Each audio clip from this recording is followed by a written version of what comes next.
Transmitting to you from Old Heart Radio.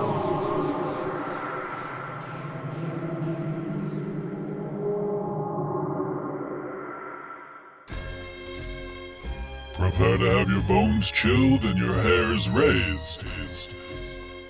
It's the WacArnold's Brothers podcast. Welcome home. Yeah. That's gonna turn into a saying. I can already see it. Let's get our shut on. Oh fuck. Dude, you know it.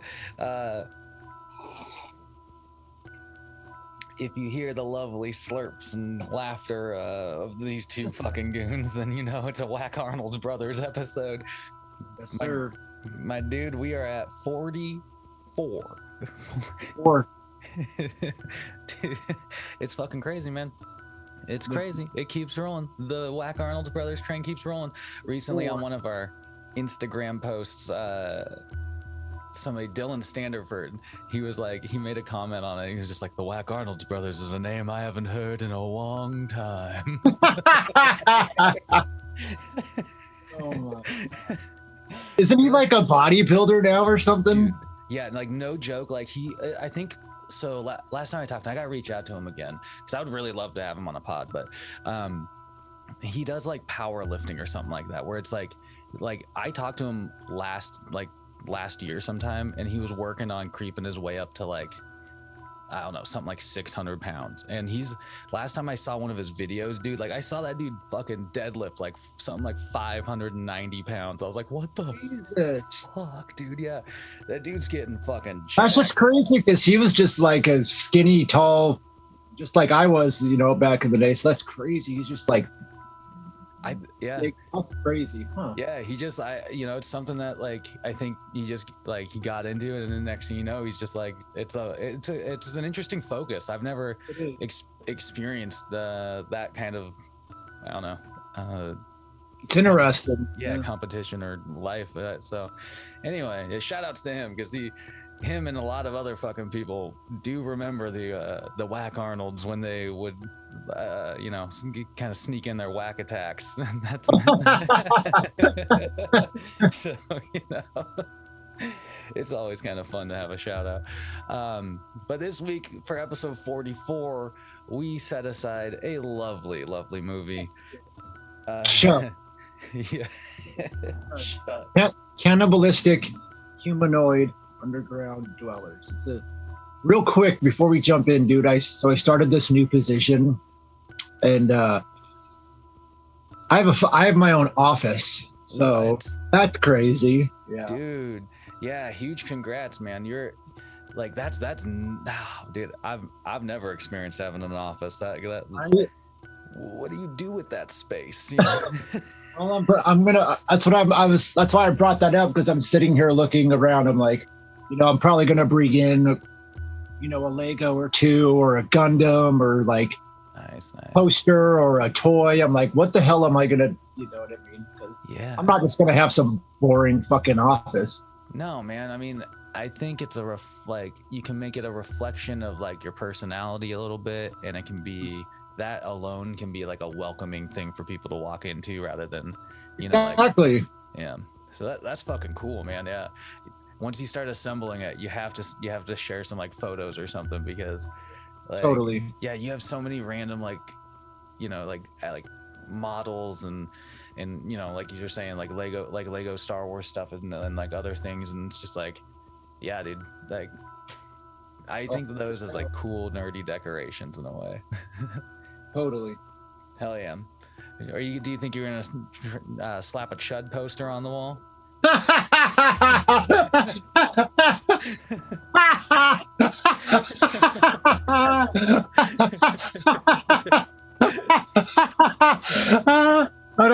don't know why that was so fucking funny, but I mean, if I could find one, why not? Why not? Would you slap a C.H.U.D? I mean, this movie is kind of like, I mean, it's a kind of iconic cult movie in a lot of ways, I feel like. You know what I mean? It brings us together with it brings together a couple of actors that we'll later on see really reach their pinnacle in Home Alone. If you Yeah. John Hurd is in this movie. He's very young in this role. I also remember him from being like the douche, one of the douche characters in Big. It's ironic that him and Daniel Stern are in this movie. And, before you brought that up, I was going to say the same thing that, Daniel Stern, is well known for all the slapstick hijinks in Home Alone, but he in this movie, because this is obviously way before that happened. So it's like you get to see him actually have a more serious role, but he's actually a pretty good actor. Yeah, he like it. I think he got typecast after Home Alone. Like he got, you know what I mean? Yeah, I think he did, and like I think he particularly. I mean, not to wax on Daniel Stern too much, but I think with him, it even took like a physical toll on him to a degree, because people kept wanting to do like you were saying, like Home Alone-esque comedic, like slapstick, fucking comedy, yeah. And yeah, so I mean, in this, it's kind of funny because he's like, I don't know, you follow him so much, but you're also like, I don't know, he's kind of a random character involved in the cast, you know what I mean? But I will say he gets dirtier and dirtier as this movie progresses. That's one of the it's one of the things I noticed. Like, I don't think this dude has been taking a shower. Well, yeah. No, I'm just joking. But yeah, like this movie, it is something else. Like, it has earned its cult place, like I was kind of saying earlier, and like I feel like it I don't know, like the way it's edited at times is super strange. We'll get into it as it goes, but it's really cool where it does open up with this really cool shot of just like that dark road, and then that lady just like by herself, kind of walking down it, and it's kind of like this opening eerie sort of shot. Yeah, she's walking her dog at night. You know what I mean? There's no one else seems to be outside. She's walking down a back road, and it starts taking kind of the camera lens starts panning down to like the sewer. And at first, you don't know. Maybe it's a Teenage Mutant Ninja Turtle movie. Maybe one of the turtles are gonna pop up. Right. But wow. that takes a hard turn though, right? Because it's like the first victim of the movie right there. Like before they even title credit, this lady gets like the fucking top of the the sewer pops open, and it's like this like crazy hand comes down and just drags her away. Yeah. all it leaves behind is one of her shoes. Well, it's not a shoe; it's like a heel. You know what I mean? But yeah, it's and then then it cuts to like the next day with that great shot of the fucking street sweeper or whatever just cleaning up like on that same road. It's like I've never been into it because it's taken place like, 'cause they mentioned Manhattan a couple times. Like it's taken place around there. I've never been in a big city where there's been street sweepers out cleaning like that, like just on a regular basis. You know what I mean? Yeah, it I feel like it's like super rare. I'm with you. Like I don't think I've ever lived in a place where it's like the city owned multiple street sweepers and they're going. Right. And so, but hell, this is New York. Anything can happen. It's the city of possibility. Yeah. But yeah, so basically, like we mentioned, street sweeper is really not that important, but there's just this shot. It also shows like a couple different people of the homeless community. And then we get introduced to John Hurd's character, George Cooper. We see that he's up in his apartment taking pictures of some of the people that are milling about the street. he gets a phone call from someone that he doesn't answer, and the person that leaves the voicemail message mentions something about a deadline that he needs these pictures by because they're doing a story. And this is the guy saying this. These aren't my words, but subterranean bones. So. Oh my god. Yeah, I feel like I hey man, I don't know if I've ever met somebody who's like subterranean, but like there are people that like there's people that live under like the Las Vegas Strip and shit like that. Yeah. So, you know, like this is a real thing. But anyway, so yeah, you're right. Like it's real.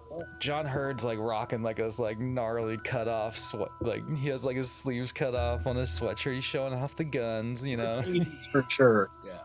Early 80s, like in a nutshell, or in a time like a capsule for sure. Like, oh yeah. I can't believe guys used to wear shirts like that. Like sometimes their belly would be showing. Like it was just weird. Yeah, dude. Those like that. I don't know. What a fucking bizarre style. Like the crop tops on dudes or whatever they are. Yeah. Well, thank you. I was just saying, it's on my Instagram. It says I like extra large t-shirts. So shout outs there. I've never been a schmedium guy, so. A schmedium. So yeah, this place that like you were saying, like he was taking some photos and stuff, and so you immediately get the vibe like this dude's obviously like an active photographer. He is like staying in this. This is what I couldn't figure out earlier in the movie. Was this like a house that they like was one of their parents or is owned by their parents or something like that? Anyway, they're living in like an apartment complex of some sort. Oh, they're just talking about moving. They make mention later about it looks like they just maybe moved into this apartment complex because we also get introduced to his wife Lauren, but she makes mention about how she needs to get something from the basement, or how her I forget if it's like her jewelry or whatever the case may be, but there's still stuff down in the basement, so it seems like they just moved into this apartment, which isn't necessarily important, but no, yeah, it's just like this, because like this opening scene, you know, he's just like milling about putting stuff away and whatnot, and so yeah, you do get that vibe. But she goes down to the basement. You know, George ends up talking to this gentleman named Derek on the phone, who he's not a character in the movie aside from some phone calls, but he speaks on the phone with Derek about, you know, they need to finish up this newspaper story, and Lauren goes down to the basement, grabs whatever jewelry she needs for like a perfume ad they're about to go shoot. And she hears this scratching like on what looks like a grate that would possibly lead underground. And she hears some scratching on it. Yeah, they do like, and this is something that happens all throughout the movie. They do a really fun job of like, you know, using noises or like just visual shots to like really give you this kind of like eerie, like, what's going on? But yeah, and then, you know, like I don't know. It's just like how do I say it? Like the vibes you get from this movie are kind of fun, but they're just like, they're immediately like, I don't know, like all the visuals and stuff are just like so ridiculous that they just make it funny. But sorry, what were you gonna say? I was just gonna say like this like next quick like jump scare type of scene that we have, where it's like that lady that Lauren meets in the hallway. Oh, like she's like the landlady probably. Yeah, and then there's just like this quick jump scene where she sees like, you know, some like stuff in the box, but she gets like spooked because like it all pops up and everything. I don't know. And then you see it looks like there possibly was like blood around this entrance that's going downstairs. So it doesn't really explain, but yeah. No, but it's another like, yeah, like, does this look like it's going underground or downstairs or something? Totally. You know? Totally. But then real quick, I forgot to mention this when we started this episode, but there are C.H.U.D fans out there because in Jordan Peele's Us, there's this real quick shot where it's like an inside shot of like a house, wherever the family is staying, and if you notice on the scene that it like scans past movies on a shelf, and C.H.U.D is one of the VHS tapes that are. Oh shit, that's fucking cool. Hella shout out, dude. That's validity right there. But yeah, so now the next character we get introduced is to Captain Bosh. Yeah, Bosh. He's down at the police station. He like briefly gives a homicide case to a cop. He then calls the police chief, Chief O'Brien, and he just, it's kind of vague, you know, because we obviously learn everything later, but he makes mention about not being able to keep a lid on something anymore, but O'Brien denies him. It's like a real quick little phone call. Yeah, and again, it just like it gives you this setup of like, what the hell's going on in this world already, you know? Like, keep a lid on what? Like, what are we talking about? It's really just a good introduction to the like his character, where it's like he's involved to an extent in some things going on, you know, but really he's just a fucking detective. He's a captain. He's just trying to do his job, it seems like, you know. Bosh. Yeah.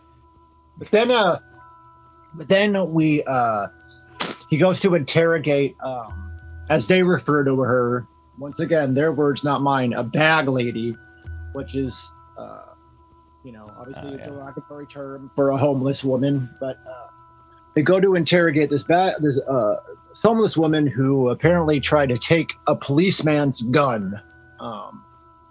So, yeah. Which is the no-go. You probably shouldn't do that. Yeah, that seems like a risky move, but that's the point, right? And she clearly wanted to take that risk. One of the cops in this scene is another recognizable face. I can't. Yeah.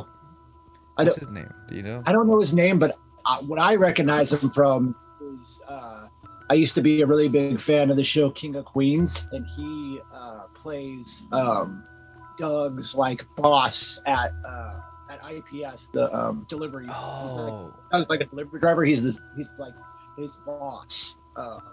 Okay. He's hilarious in that role, but I don't know the actor's name, unfortunately. But he is recognizable. Yeah, he just kind of always like a sort of snarky little character in the piece. But yeah, from, you know, like this quick interrogation scene and stuff like that, you jump to the model or the photo shoot that they were talking about earlier in the movie with John Hurd's character. Kind of like a throwaway scene, essentially. Yeah, this one was sort of, I don't know, unnecessary. Like, but it you know, because he just basically the whole scene is just him throwing a tantrum. Yeah. Like he like basically like ridiculing the perfume company, and it was. You're right. That's what it was. But I mean, it's not like, how do I say it? I feel like this scene was written with that like specific like message in mind, you know, where it's like, this is all bullshit. Like, you know. Yeah, because there is some social commentary in the movie. The only like important part about this scene is that he eventually goes over to the phone and like checks his voicemails, and there's one from the homeless lady that we mentioned tried to steal a gun from a cop. Yeah, she's the one phone call that she makes from the station.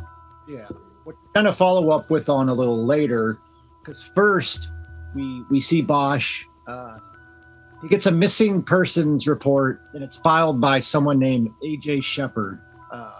And that's not. And then we get introduced to this character, because now we're at a soup kitchen, which I'm going to explain. If no one knows, if any of our listeners have never heard the term soup kitchen or don't know what a soup kitchen is, a soup kitchen is essentially a place that provides meals and sometimes other resources for members of the homeless community. We get introduced to Daniel Stern's character, A.J. Shepard, referred to by some of the members of the homeless community as the Reverend, because he's the one that runs this soup kitchen, feeds all these people, and kind of takes care of them. We're led to believe, you know what I mean? Yeah. Yeah, he seems like legit, like just a good dude. Like he's just trying to do some good work for some people, you know. He's trying to connect with some people. He is like, again, this is Daniel Stern's character. He's got he's just got this wild look about him, we'll say. He does though. And he doesn't, like, you know, he seems familiar with Bosh to an extent. Yeah. And you know, I think it is interesting. It seems like they have some kind of history that's never explained.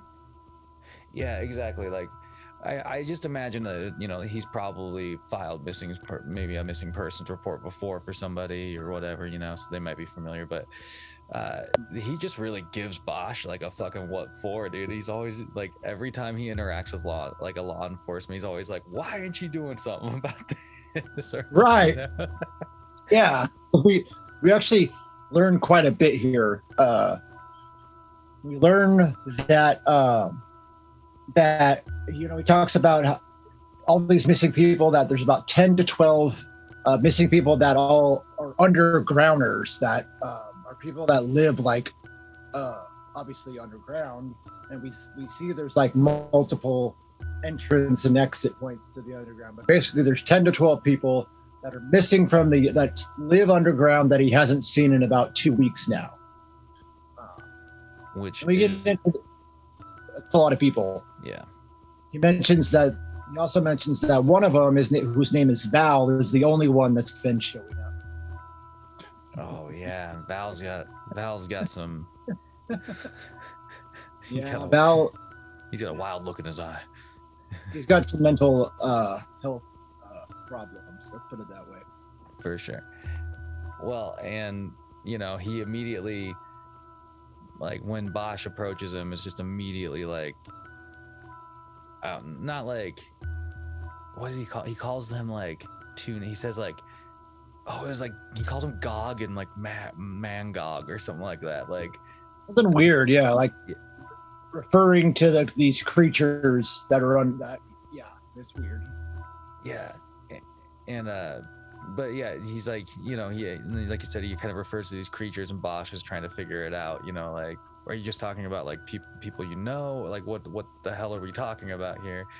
And again, you can't really get, you know, because he has perhaps some mental issues going on. He's kind of like, you know, he's just not making too much sense, and it ends with like the whole interaction kind of like escalates with him like, he pulls out a fucking like knife or something like that, right? Like, yeah, he pulls out a knife and like slams it on the table, and he has this weird like moment where it's like he starts like, I don't know, it goes from shaking to almost like convulsing, you know? Yeah. And then, yeah, exactly. He pulls the knife out, and AJ kind of alludes to the fact that all these undergrounders are now looking for a weapon. Yeah. And then Bosh kind of just like real quick, just like runs out of there. He mentioned something to AJ about having to check in, and just runs out of leaves the soup kitchen. Yeah, and that takes us back to the police station, where I believe they're checking out the lady that they were interrogating earlier, who tried to grab the gun. Yeah, George came to bail her out. Yeah, George, and he has sleeves on in this scene, so you know. He puts some sleeves on to go to the police station.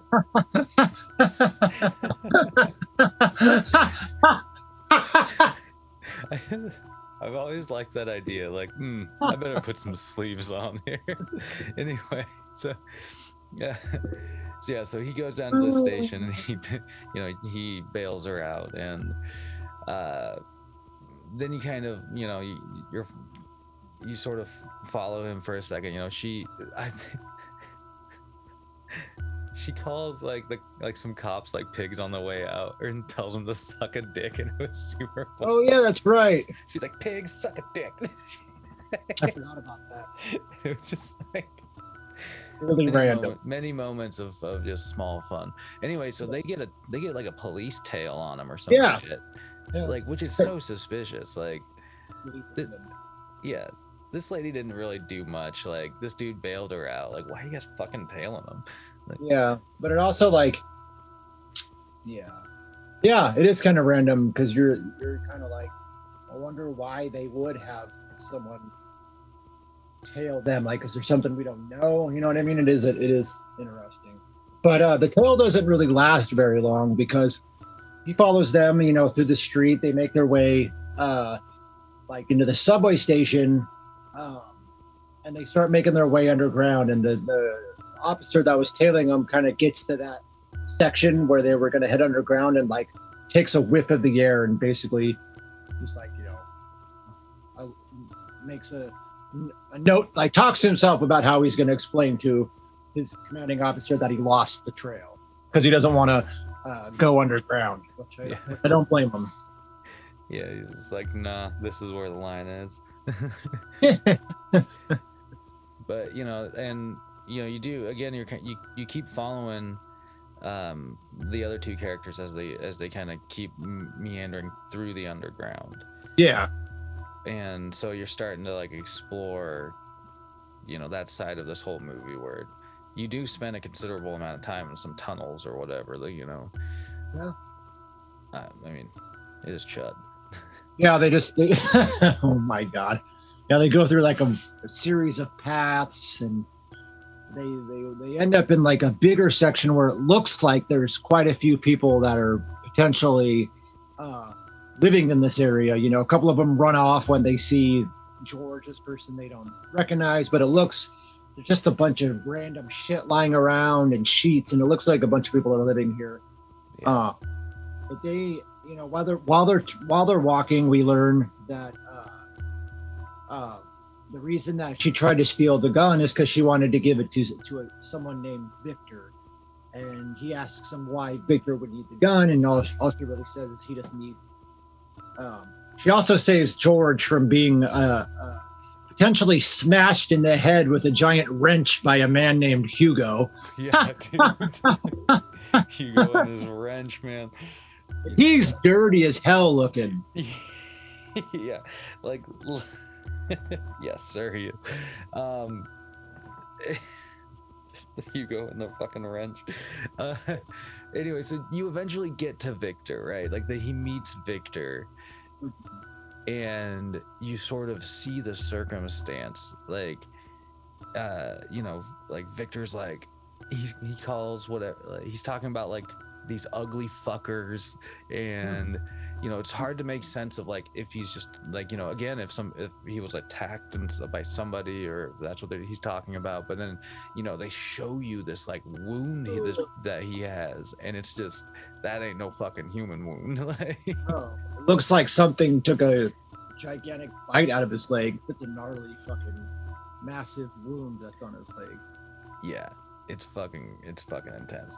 And so like that like is exactly you kind of get this, and there's like I don't blame them for wanting to fucking arm up, man. Oh shit. Like if people are getting attacked like that down there, like I don't know. I mean, it's one thing to like anyway, it's not like we don't know what's attacking them yet, but anyway, so from there you go back to like a scene with I believe AJ and Bosh. Correct. And he's explaining to them, or like they're trying to continue to piece together some of these things, and they even mention maybe we talk to the photographer or whatever. So yeah, because Bosh is talking to AJ about the pictures from the article that was published, and he wants AJ to identify some of them. And it's kind of a long scene because AJ explains, that he's nervous and wants to know what Bosch's motivation is. Bosh tells him that there's other people that are missing as well. AJ thinks that there's something fishy going on, and that's when Bosh finally opens up and tells AJ that his wife is one of the people that has disappeared as well. She was the person from that opening scene that we witnessed. Yeah, dude. And so immediately, like now you get the stakes for his character as well as AJ's. AJ genuinely seems concerned about the people that he's like totally he sees every day, and so like it kind of puts them on like an even level a little bit, Yeah. But it's even though it is kind of a long scene, it is you know, like you mentioned earlier, there is like social commentary sprinkled all throughout this movie, and you know, this is like one of those interesting plays, and it's been happening with other characters that we've seen so far, like just that commentary of like suspicion between people who live on this, like on the street, or who are house like homeless, Totally. and how they interact with law enforcement, because they are not treated the same. Oh, not at all. And I can 100% say that from someone who has been in that position. Yeah, you're afraid of them because they're not. They're constantly. I don't want to dive into it too much, but yeah. You know, most homeless people are not a fan of cops because they treat them like fucking shit. Yeah, and so, you know, again, it's interesting commentary to have continued to like in this movie. So, but there also is some important stuff that we learn here. Because AJ asks Bosh about an EPA probe that's happening underground, and Bosh tells him, you know, it's a routine inspection of the sewers that happens every year. And AJ mentions that whenever this probe happens, that it scares off the undergrounders, and that it's usually a week. But this time it's been going on for 4 weeks and still going on, and Bosh doesn't seem to be aware of that fact. Yeah, that's still going on. Yeah. So it's like clearly there's some bigger thing at work. They even go down to the basement of the soup kitchen, right? Well, they go underground. Oh, I guess yeah, it is underground. But the entrance is like right outside the soup kitchen. AJ mentions to Bosh that he called the EPA, the Environmental Protection Agency, and that they told him nothing was going on. You know, basically lying to him. Yeah.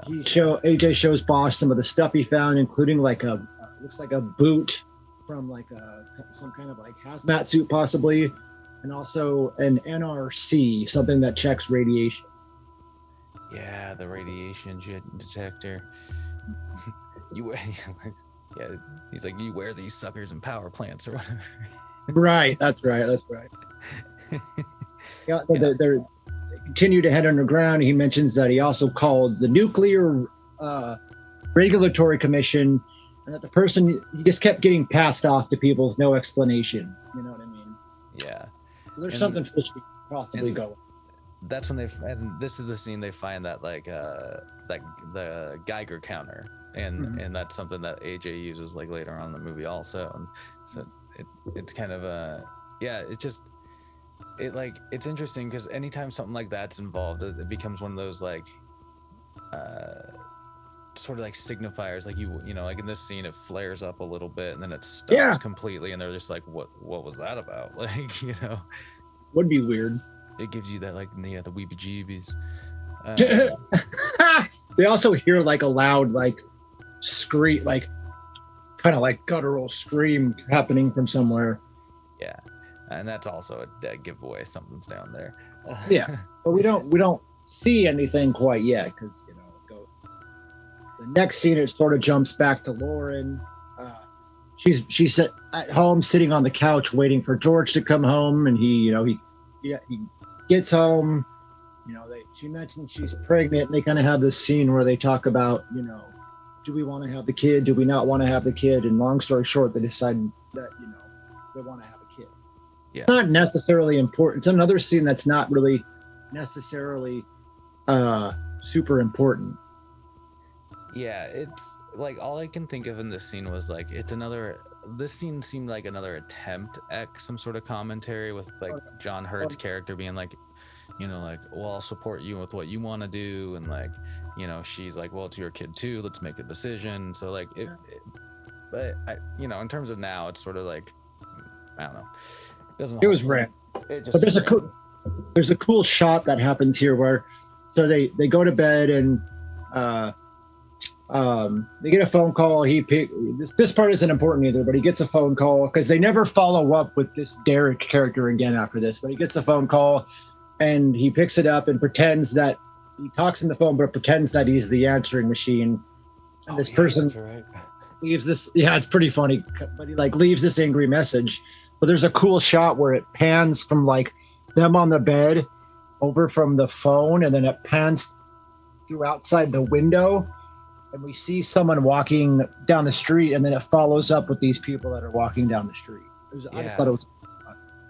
It is a really cool shot. That's a good call, because it's like so fluid. Like, yeah. And you're right. Like we follow him down. That we end up at like we follow this random person to like a phone booth.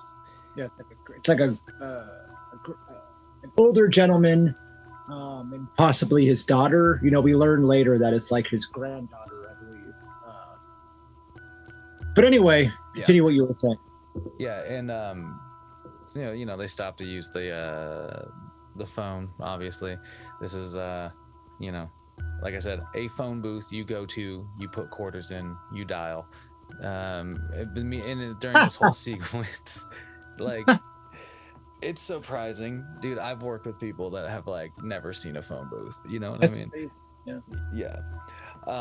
But this whole sequence, you're seeing the top of, oh my god, dude, of a manhole cover kind of being lifted, and like those like same creepy monster like arms that we briefly saw, like they're crawling out of it and lifting it up.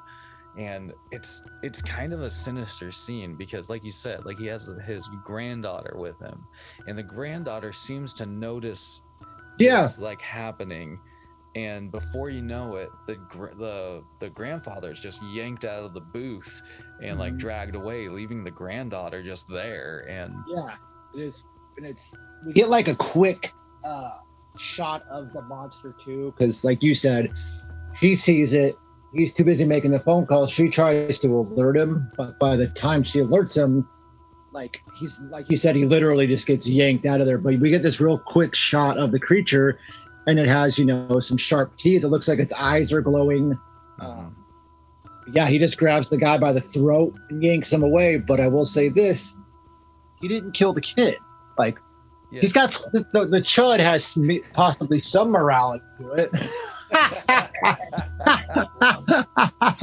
That's an ethical C.H.U.D right there.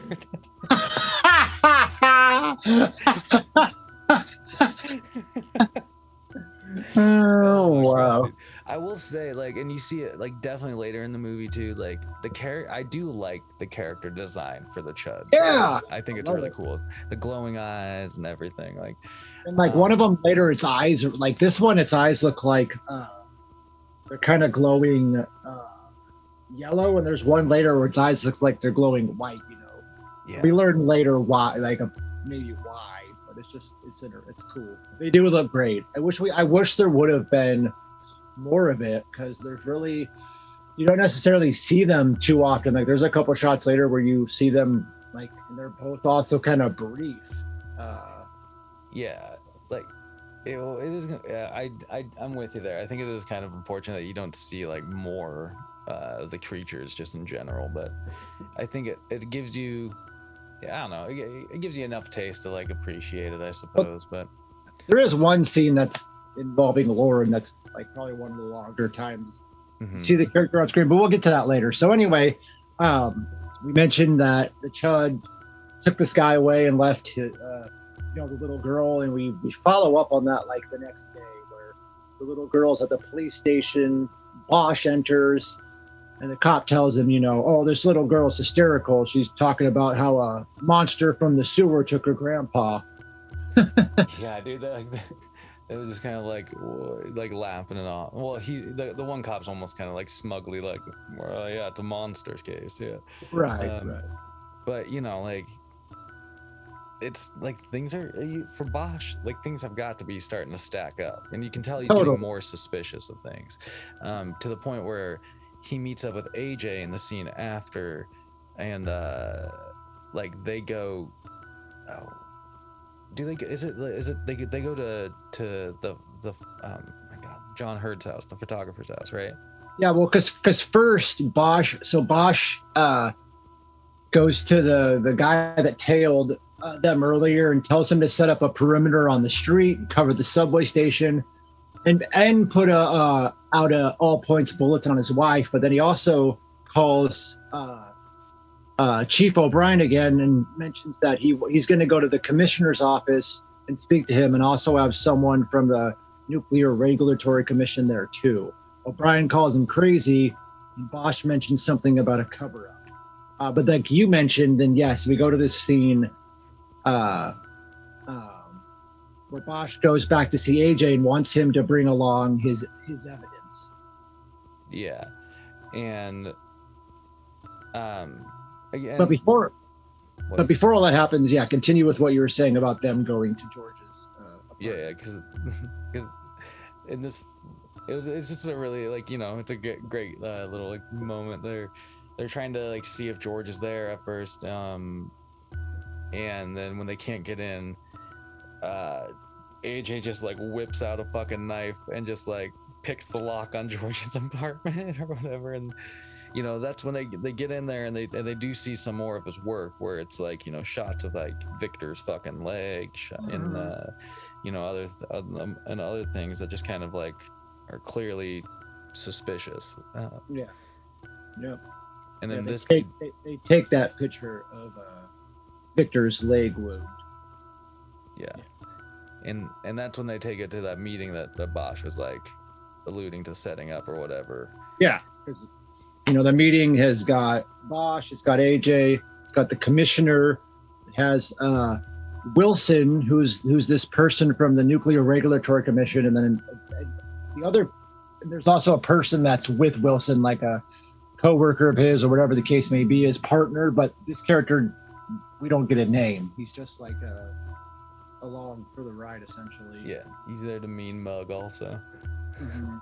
And and I would say hats off to Bosh as a officer, because he gets all this all these people together and he just sits them down and goes I've been told to be quiet about a bunch of fucking disappearances, and stuff is starting to just get shiesty. What the fuck is going on? Yeah, basically. Yeah, because like you said, he brings up the missing people and how we can't ignore it, like he's been asked to. He also brings up he thinks they've been murdered and that it's linked to this probe in the underground.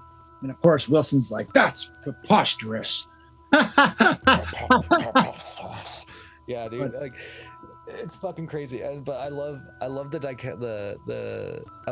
Bosh has AJ with him, because AJ is just such a wild card. Look, in this scene, while Bosh is trying to present all this stuff, AJ's whips out that nuclear or that hazmat boot that you were talking about earlier. He slams it on the table. He almost gleefully looks like he's pulls out the Geiger counter, check this out. Yeah. But I just love that when they ask him, when they're who who the fuck is this guy? Bosh is just this is the fucking guy who reported 12 people missing. The fuck are you doing? AJ has a great line here too, where he brings out the Geiger counter and he talks about how they use it underground and how it lit up like a goddamn Christmas tree. Oh man! And then he mentions that how the Geiger counter went off the charts and then instantly stopped, as if there was something there. And I love Wilson's rebuttal to this, where of course, or his partner calls it nonsense, and then Wilson's oh, it must have been an equipment malfunction. Oh, of course. Goddamn equipment malfunction. These guys are just one of the interesting things I like about this movie is these characters that are Wilson here and everything, where it's they give you the lamest fucking excuses for these things, and they're just they're so arrogant that they have the power to shut things up, that they're just they're dismissive, and they don't they give you oh, equipment malfunction, right. You don't know that I know that that's fucking wrong. fucking Jag. It's like they do anyway. It's like they do a really good job of like making those characters really fucking like frustrating, Unlikable. Yeah. unlikable indeed. He also says that he's not responsible for everything that washes up in the sewer, and then Bosh brings up, the little girl's claim, and again, that's disregarded. AJ actually gets upset, mentions the pictures that he took. He pulls out the pictures of Victor's leg wound, and he mentions that he's going to go discuss this with the newspaper. Then we kind of cut away from this scene and we go back to it. But we mentioned earlier how they went to George's apartment and he wasn't there. Well, we kind of learned where George is at, because him and Lauren look like they're enjoying a nice sunny day at the park. Yeah, they're like on like some sort of, I don't know, picnic or whatever. And yeah, like this is what we were kind of like briefly mentioning. There's like I had some confusion there, but they're talking about basically like how to figure out what to do, where to live, where to go, and like during this whole conversation, what's the fucking guy's name? Murphy. He's like just kind of like slowly approaching them. Yeah. like really taking his time to the point where it's like, you don't know if this dude's gonna be like, is he creeping? Is he a creep? Is he gonna be a friend? You don't know. Yeah, because we get this character Murphy. Like there's like 2 times earlier in the movie where there's scenes at the police station, and you see this character there kind of hanging out, and we're led to believe he's like a freelance reporter of some type. Yeah, and that's kind of, he like gives him his information or something like that in this scene. That's what he says. He's like, well, I'm a freelance reporter. Anyway, so clearly he might be the press that they might need to link up with. Yeah, but then we go back to the meeting,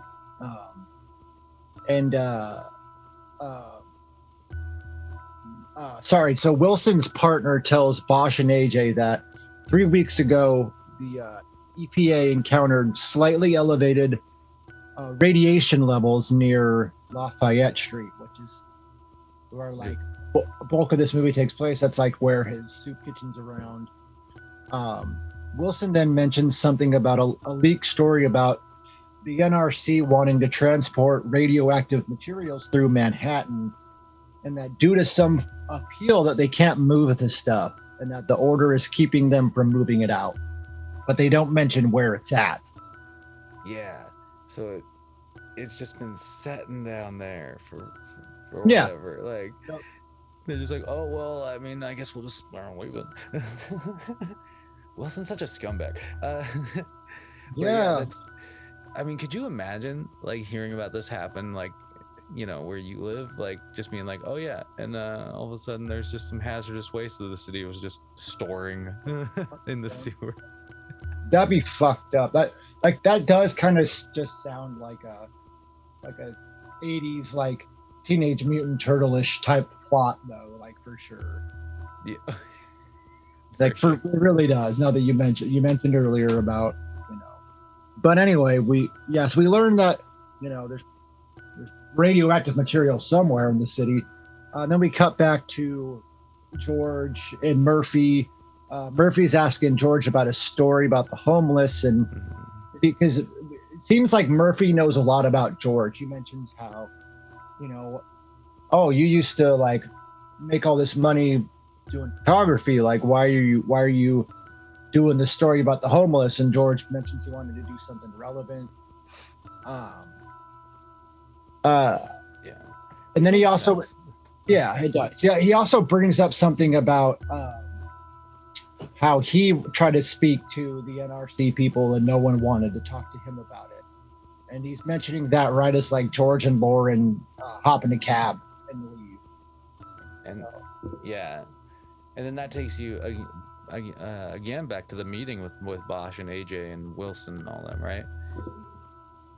Yeah, and that's like, again, it just like this whole meeting just keeps getting escalated. So like basically you have this chunk of scene here where it's like AJ is just pressing them to acknowledge the existence of a fucking monster. They're like, this little girl saw a monster, right? There's been people missing, so just fucking admit it. And they just like won't. They just refuse to admit anything, any knowledge of any sort of happenings. Yeah. And then, you know, like to the point where they're just it gets to the point where like AJ gets so angry, like thinking they're trying to hide something, that he calls him a liar and just like angrily leaves. Yeah, at one point he like throws a suitcase across the room or a briefcase across the room. But right as he leaves, Wilson like makes this quick phone call to someone about whoever he's speaking to on the phone. He gives the person AJ's description. And then Bosh kind of picks up a kind of an important piece of paper. Yes, it was part of it was inside the briefcase, I think, that was thrown, and it says confidential on the stamp it has, and then you see in plain lettering C.H.U.D.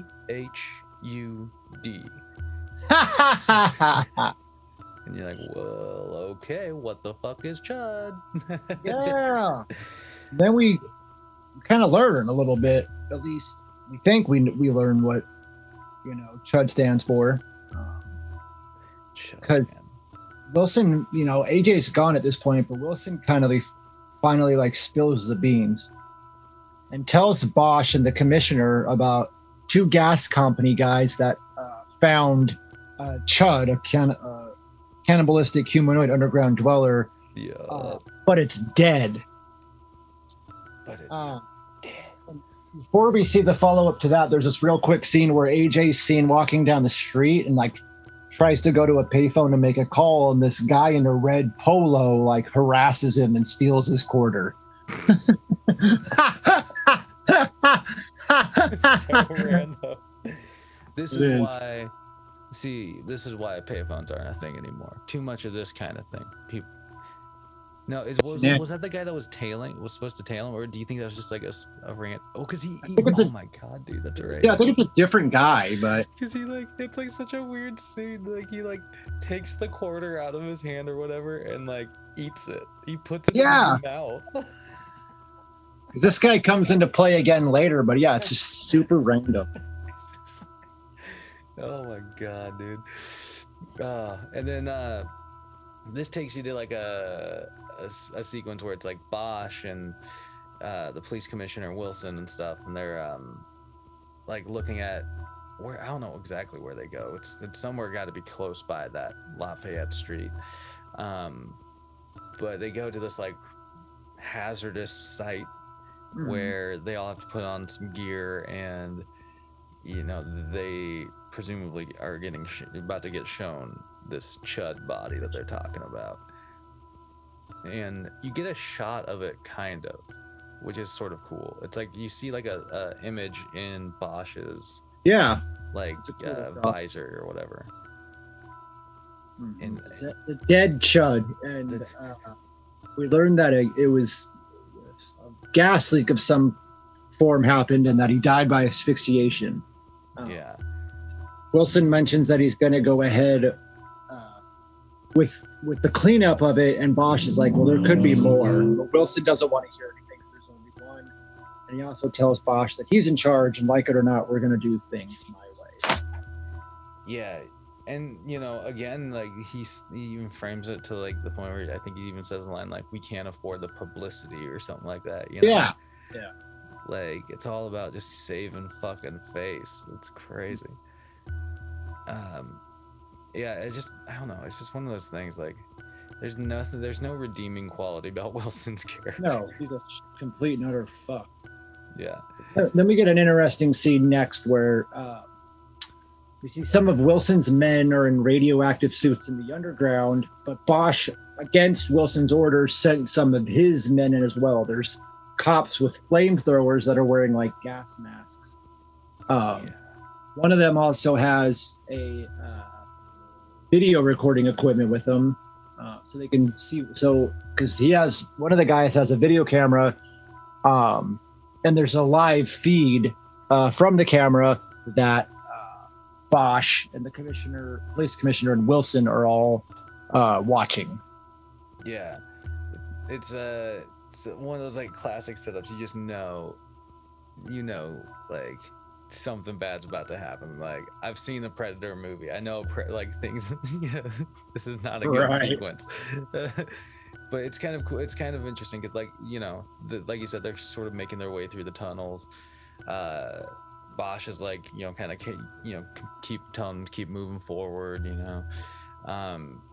The flamethrower element, though, I think any movie could use a good flamethrower. Totally. Like they eventually stumble upon like something that they think needs warranted to be burned, and so they they unleash some of the flamethrower's power, and then Bosh is, like you were saying with the live feed, he swears like he sees something in the flames, like and then the feed fairly quickly cuts out. Yeah. And you don't know the fate of those people down there, because the next thing you know, you're basically just there's some cool shots in this movie. I'm just gonna say it, because you see the feed and then it like slowly like zooms out from this television screen, and now you're in the office with Bosh and the commissioner and Wilson, and so it was like, obviously that happened a little bit of time ago, like not that long ago, but it happened just a bit ago. And so anyway, it was just a cool transitional shot, and they've had a few of them in this movie, so shout outs. But they're all, like you said, they're all talking, and Wilson basically comes up with this idea where he wants to stop them all with gas. Obviously Bosh thinks it's too dangerous, but it's not. Yeah, it's a very understandable like response. Like, I don't know if flooding the sewers with gas is a good idea. Totally. You don't know who the fuck is down there, man. But this picks you back up to a scene with Lauren and George, and they get home from their little rendezvous. And this is when like shortly into this sequence, George starts looking for his photos, and he starts realizing, like, wait, the photo of Victor's leg's missing, and he starts frantically kind of looking through all this stuff. He has a really cool like little like side room photography studio set up, and so he starts looking for all this stuff, and he can't find them, so he's kind of panicked. And that's when he oh my god, who does he fucking call though? He calls Murphy because he thinks that he thinks Murphy's the one that took the pictures. So he ends up calling Murphy and tells him to meet him at Chambers Street Station, which is the subway station, in a half an hour. And he heads off, leaving Lauren alone. Then before we see what happens with that, we go to the soup kitchen, where Bosh comes in and tells AJ about kind of what happened at the meeting after he left. Tells him about the monster, and then we see Murphy meet up with George. He tells him that he doesn't have the pictures. He mentions something about a cover up, and he says that they should head underground to figure it out. Yeah. It's they got to team up, man. You take the pictures, I'll write the words. There's kind of a few things going on here, because they decide to head underground, but we cut back to Bosh and AJ, and Bosh continues to tell him about the C.H.U.Ds and about Wilson's idea to flood the sewers with gas. And he also mentions that this probably isn't a safe place for you to go. But AJ's like, I got to cook dinner, so he's not willing to leave, Mm-hmm. Which again, as a character, you got to commend AJ. You know, he's literally like willing to risk it all for, you know, to help some folks. And cool. Yeah, he's like the most like authentic character. But you know, like as Bosh is leaving, you see AJ light up his gas stove to start getting cooking, and you know, lights the flame and everything. And you know, with everything going on, I immediately was like, I really hope that doesn't get like overloaded or something and blows up. Right. You know, but now we the next thing that happens is Wilson's talking to the commissioner about how he's going to go through with this plan now, and that he's going to have he's going to have his men seal off every tunnel in the area, divert some of the gas mains back into those tunnels, and you know, he basically said he's going to follow through with his plan, and that, you know, he's not worried if the city gets blown up. You know what I mean? Yeah, there's this line. He says something like, "Well, it'll only be in Soho." That's right. Yeah.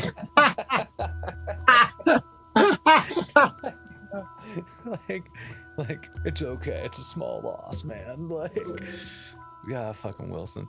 And then, I mean, so, you know, so he's going full steam with this plan, but this immediately, like you were saying, there's a few moving pieces now happening where you pick back up with Murphy and George, and they're fucking underground, dude. So you're immediately like going off that scene with Wilson where he's like, all right, I have guys shutting off things, diverting gas mains. You're like, these fuckers need to get out of here. Right. We also see that AJ can't get his gas burner to light anymore. He heads to the underground. Yeah, of course. He heads to the underground. What's up? Oh, I was just gonna say, like, because like legit, like I thought he was gonna get like blown up or something like that, and I was just glad to see that they weren't gonna like just like dismiss his character right there. You know what I mean? Right. I'd have been pissed too. But he goes underground and he calls out for Val and tells Val, you know, it's dangerous to be in here. The sky's falling, which riles up Val. Val goes to leave, but as he's trying to get out the entrance, it's like the entrance like falls on him or something, because Val falls from the ladder and gets knocked unconscious. And then we see from up above that the same guy in the red polo that had harassed AJ earlier at the payphone has now put a lock on that entrance. Yeah, that fucking goon. Locking AJ underground, at least for that entrance. You're like, holy shit, that's pretty fucked up. Yeah, dude, for real. Yeah, and you know, like he said, like he like bangs the ladder on the thing. He's trying to get out, but he just like straight can't.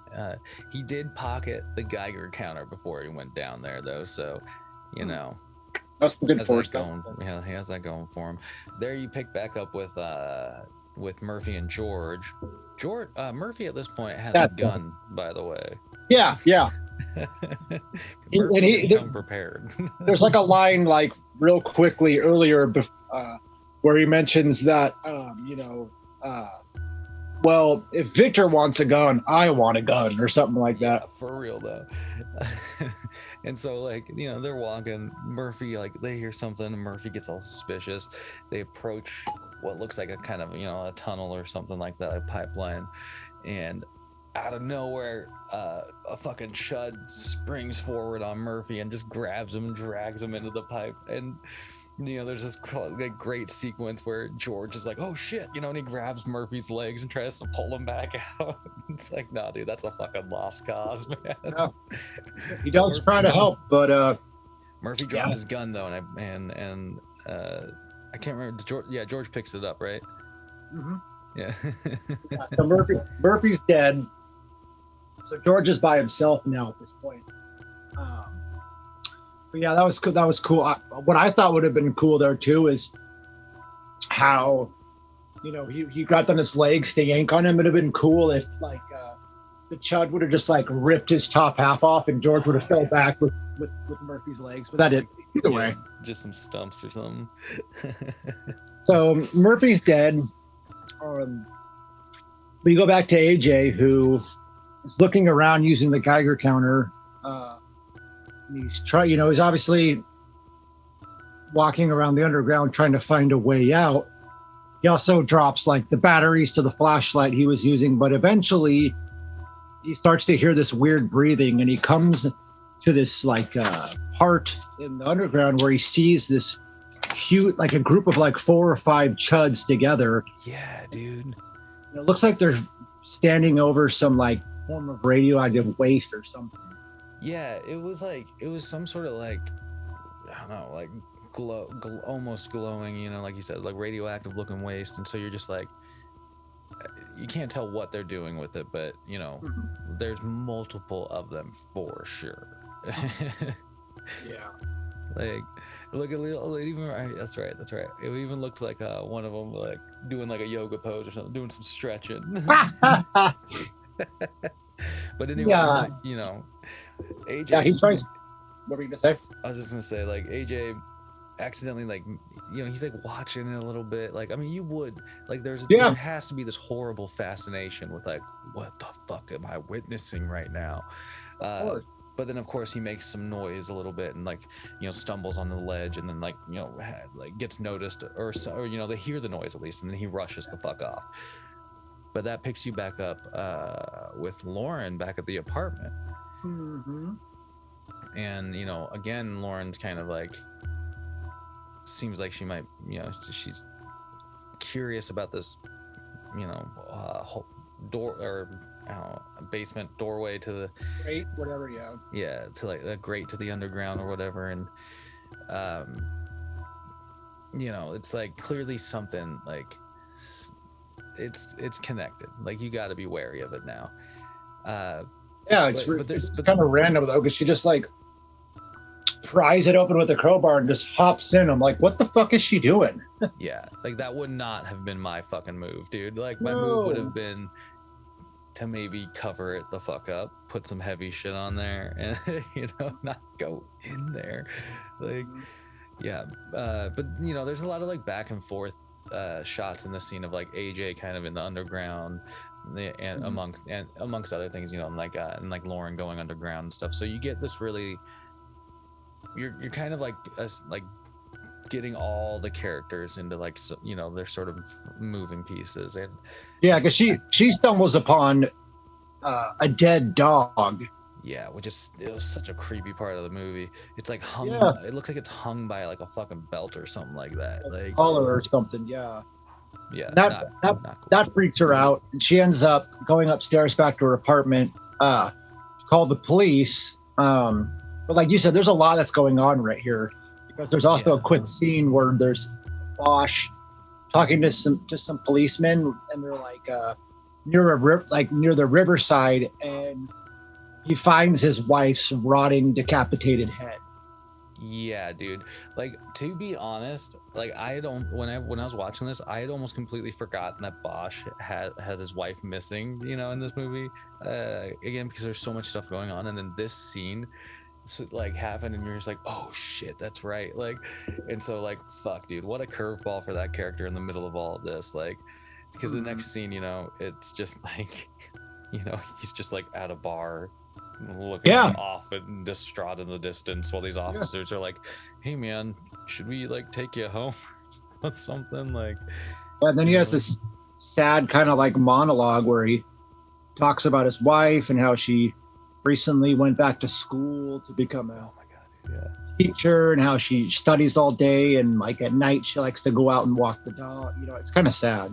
It is. It's like probably for like one of the more emotional parts of this movie. You're just like, damn, dude, I'm like, I don't know where it came from, but like, sorry, Bosh. Yeah.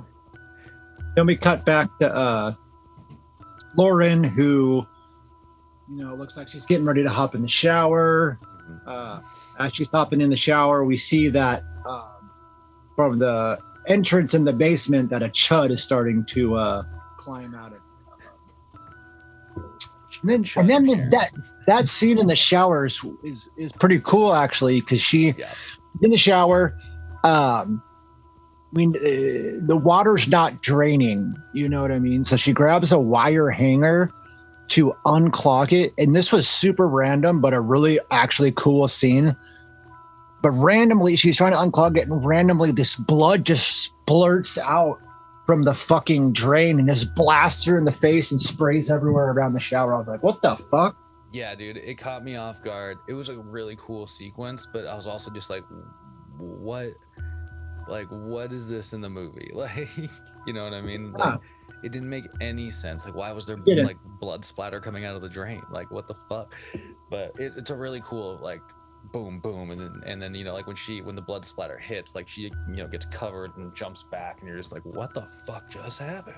Like, so it's pretty cool. Nope. And then it takes you to it pans out to kind of like back into the city, right? And then nighttime.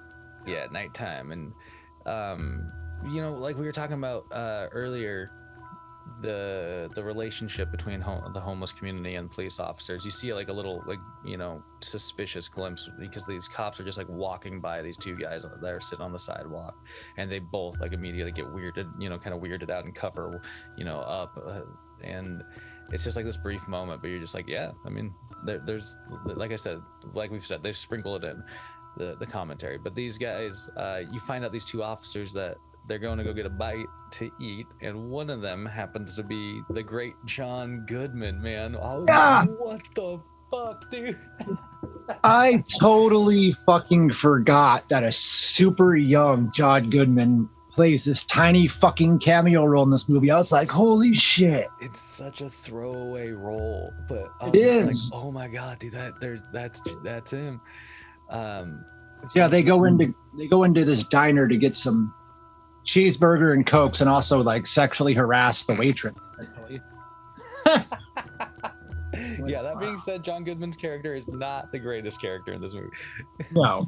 Yeah, hey buddy, you getting hungry? Yeah, let's go find a nice waitress to get some burgers from and sexually harass. God damn it.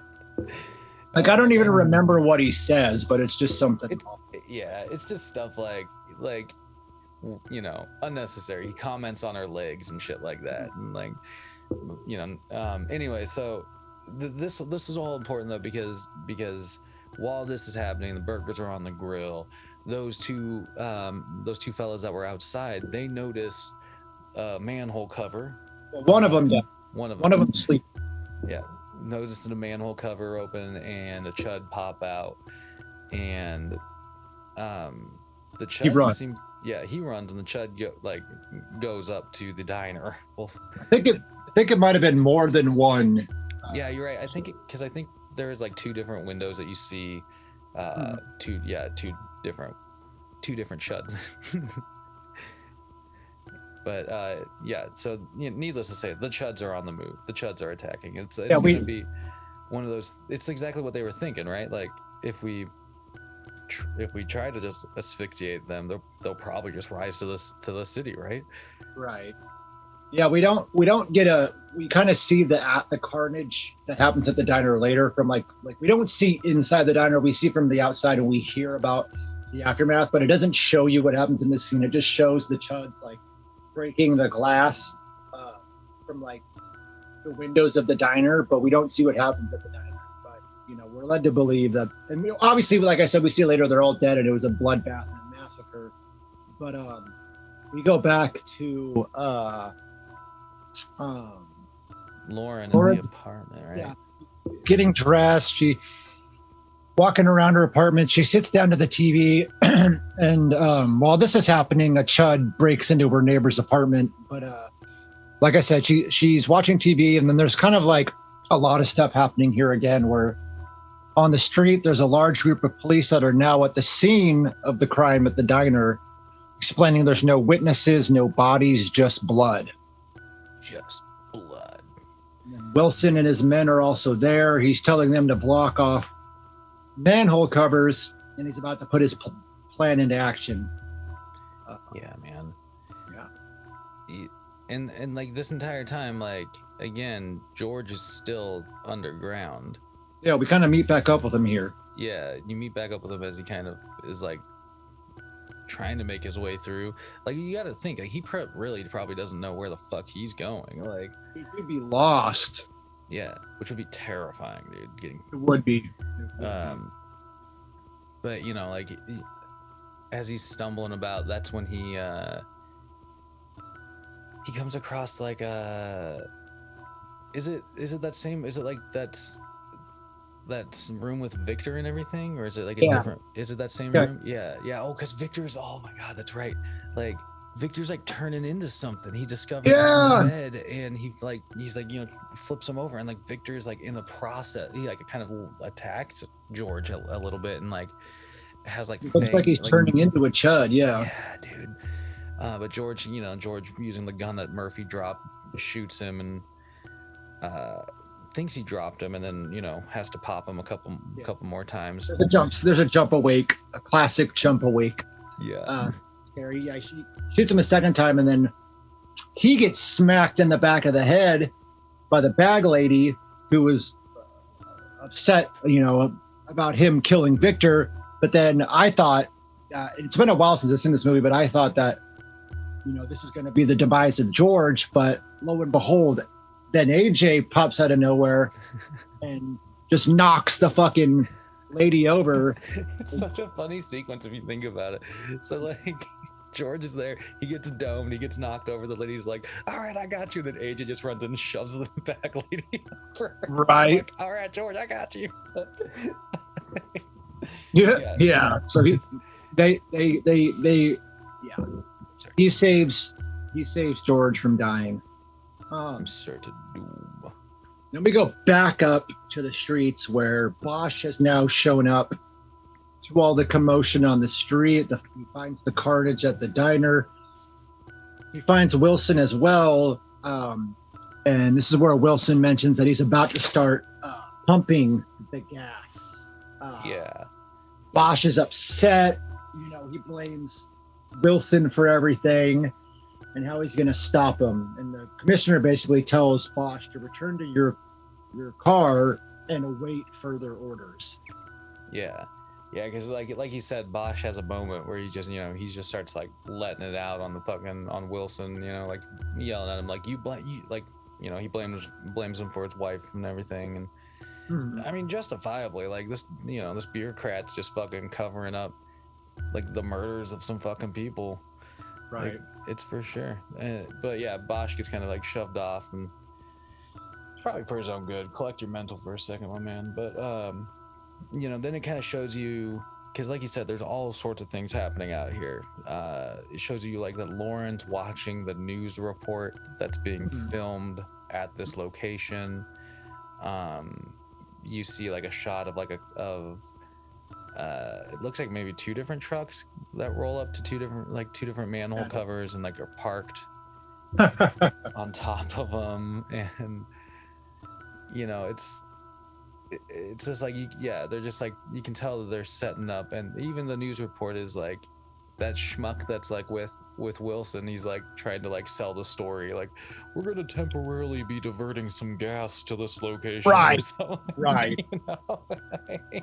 It's ridiculous. Then we get a great scene with like Lauren goes to leave her apartment, sees a C.H.U.D in the hallway with glowing white eyes, and she runs back in her apartment. She tries to barricade the door. And you know, there's a lot of scenes in this movie where it sets something up and then it'll cut to another scene and then come back to the payoff for whatever was happening. And that happens here, where you see her barricade the door, but then it cuts back to George and AJ, who are underground, and they're realizing that some of these manhole covers are closed and they're trying to find one that's open. Yeah, exactly. They basically are like they're trying to rush to beat them to like whatever line, you know. And oh my god, dude, that would be. I just keep thinking about that though. That'd be so fucking terrifying. But then you cut back. Yeah, it would be fucking terrifying. But yeah, we cut back, and the cops that Lauren had called show up to the apartment complex. Oh yeah, the boys in blue. They're gonna take care of that C.H.U.D problem. Yeah. No, they show up and they quickly get dispatched off. There it is. He's gonna say it. I know. I try to use that word like only once per episode. Oh, but it's so worth it. Yeah, it's. And then, yeah, you know, like you said, like it jumps around quite a bit between the different parties. Like you have a shot here where, you know, like it's like Lauren's like listening to the commotion happening out in the hallway. Bosh is in like his car smoking a cigarette and cooling down.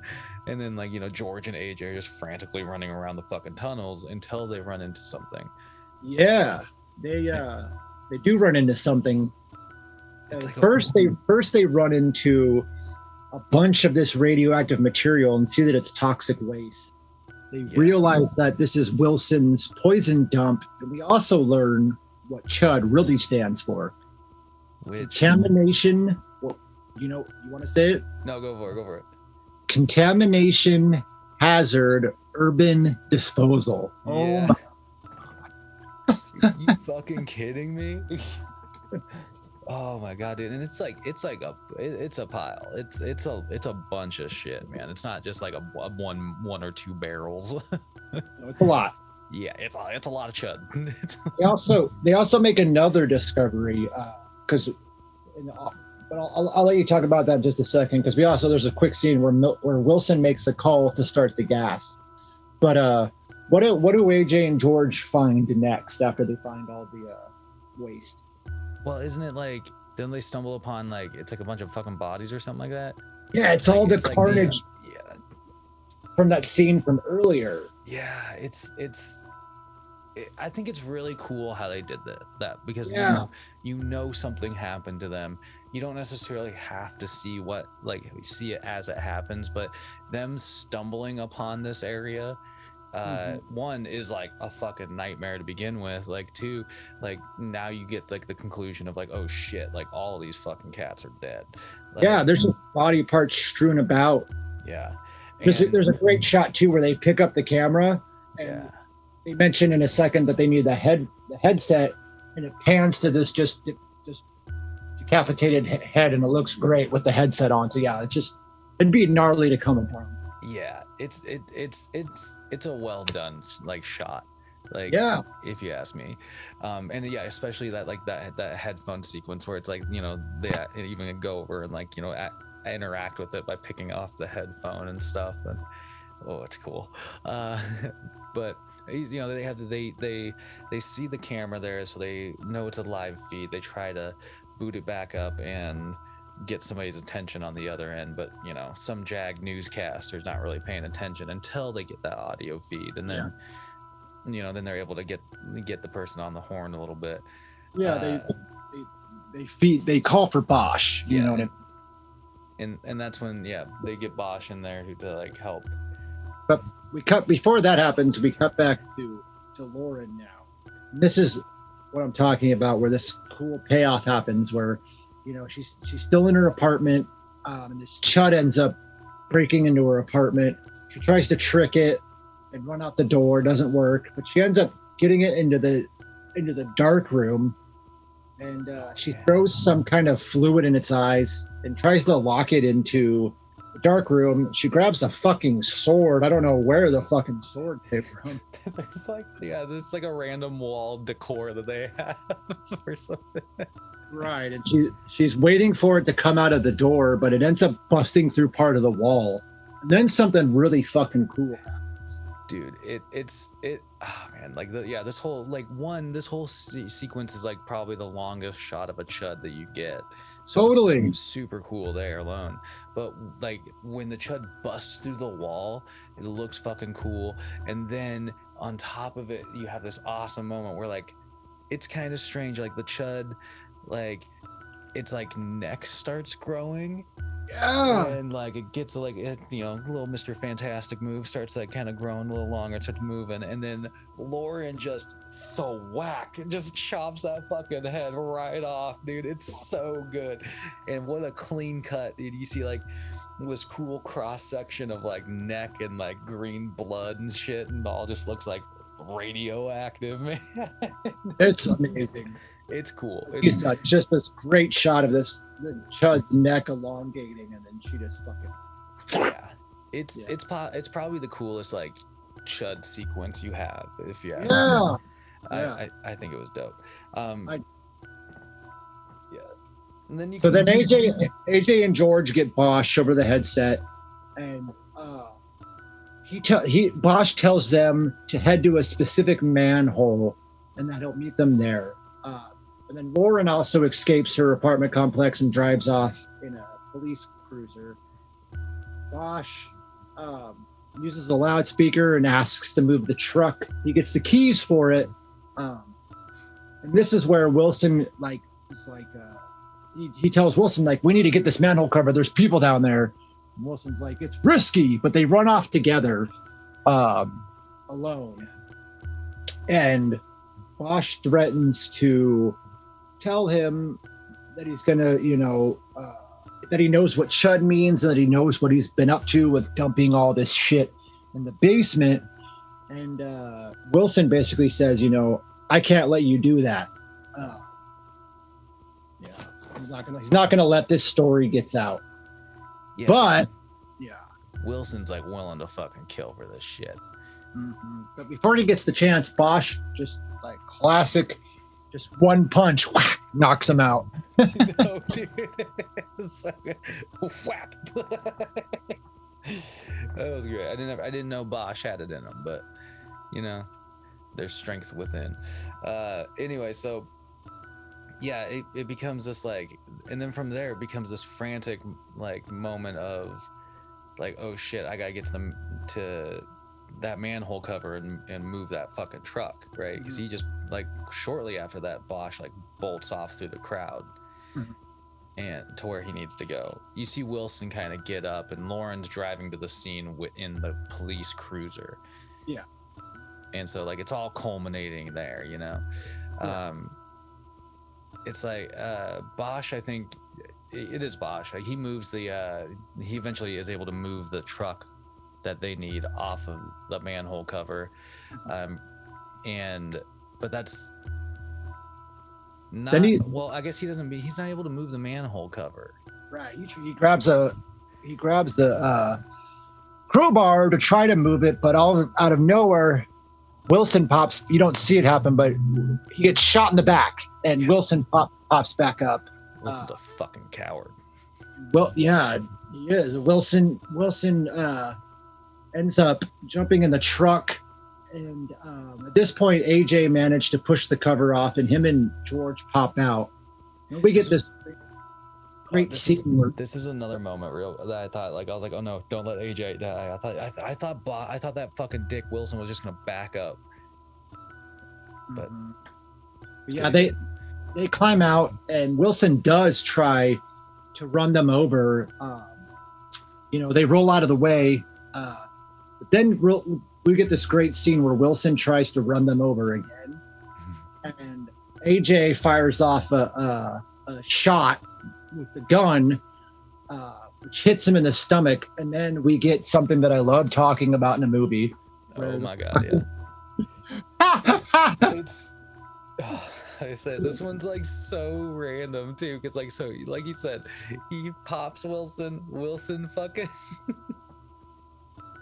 Wilson, it like crumbles, and he like, his truck, like one tire sinks into the fucking manhole cover, and the truck just blows up. It was so ridiculous. There's no flip, there's no gas leak, I guess that was it. Like that must have been the gas from the sewer. But it was just like all you see is this shot of just the tire going whoop into the hole.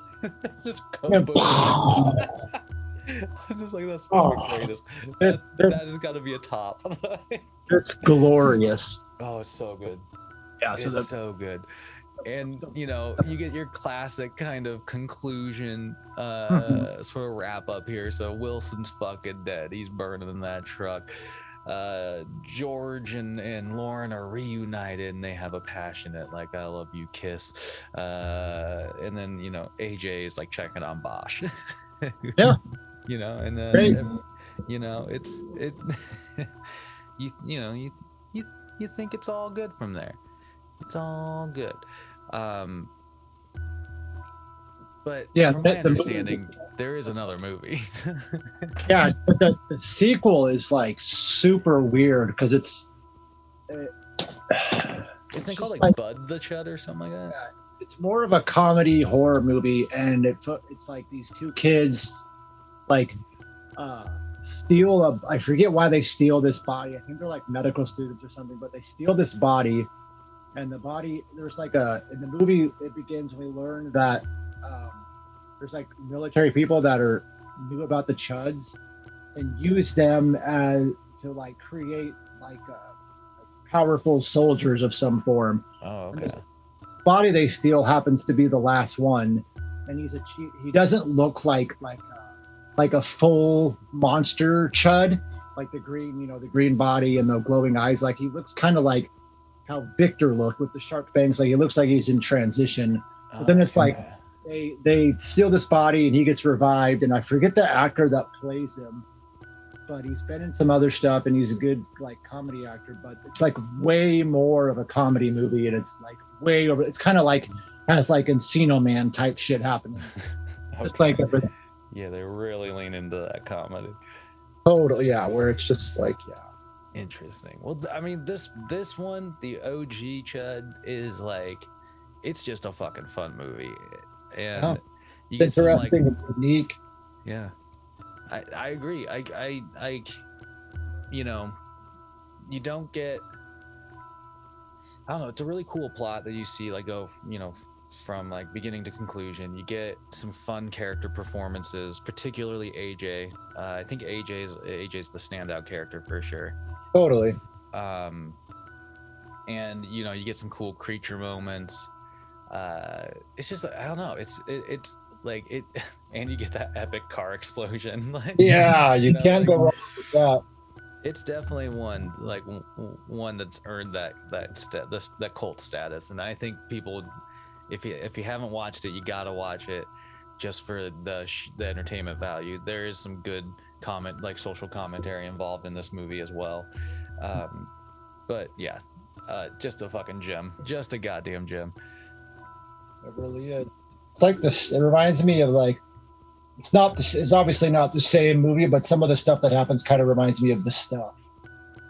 Definitely, like it's like it kind of reminds you of the stuff, like, or even like a little bit like elements of like things like the Blob, where it's like this weird government program that's like I don't know. It's all sorts of cool influences. I think kind of find you can find those traces in this movie. Totally. But hell yeah. Well, this that's the movie for episode 44. But goddamn, we got episode 45 coming right the hell up, faster than you'd know, man. Holy shit. True. It's we're gonna, for that one we're setting aside Blood Beat. I believe Yep. it's on Shudder still. Mm-hmm.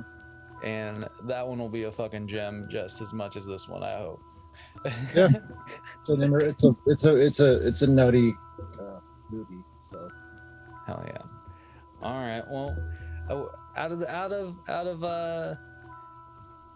of the rating scale, what would you give Chud here? let's see. I would give Chud 3.5 John Goodman sexual harassment lines out of 5.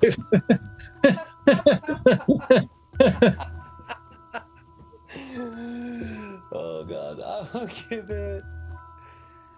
give it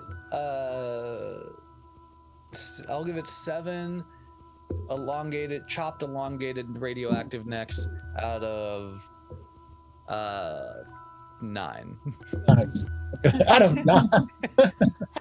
Random, but yeah, that scene is awesome. That scene was so fucking cool, honestly.